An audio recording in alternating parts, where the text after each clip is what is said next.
আমেরিকায় গুরুদ্বারের কাছে এক শিখ বৃদ্ধকে বেধড়ক মারধর। অভিযোগ ওঠে হঠাৎই তাকে আক্রমণ করে এক যুবক, গল্ফ ব্যাট দিয়ে শুরু করে মারধর।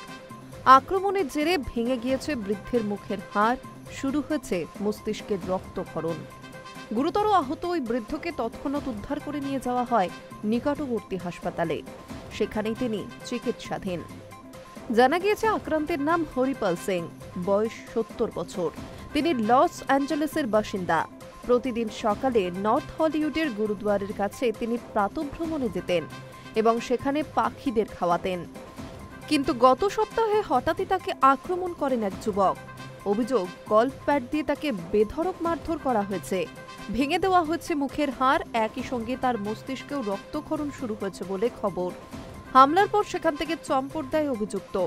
গুরুতর আহত অবস্থায় বৃদ্ধকে উদ্ধার করে নিকটবর্তী হাসপাতালেও ভর্তি করানো হয়েছে। আপাতত তিনি সেখানেই চিকিৎসাধীন। তবে পুলিশ সূত্রে খবর, অভিযুক্তকে ইতিমধ্যে গ্রেফতার করা হয়েছে। ধৃতের নাম বো রিচার্ড ভিটাগ্লিয়ানো। তার বয়স ৪৪ বছর। পুলিশের এক আধিকারিক বলেন, ঘটনার তদন্ত নেমে আমরা অভিযুক্তকে গ্রেফতার করেছি।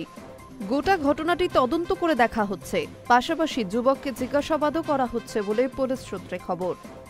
আহত বৃদ্ধের পরিবার সূত্রে খবর, তার মাথা এবং শরীরের বিভিন্ন অংশে একাধিক সেলাই এবং অস্ত্রোপচার হয়েছে, কিন্তু কী কারণে তার উপর হামলা চালানো হলো তা এখনো স্পষ্ট নয়। Hi news network.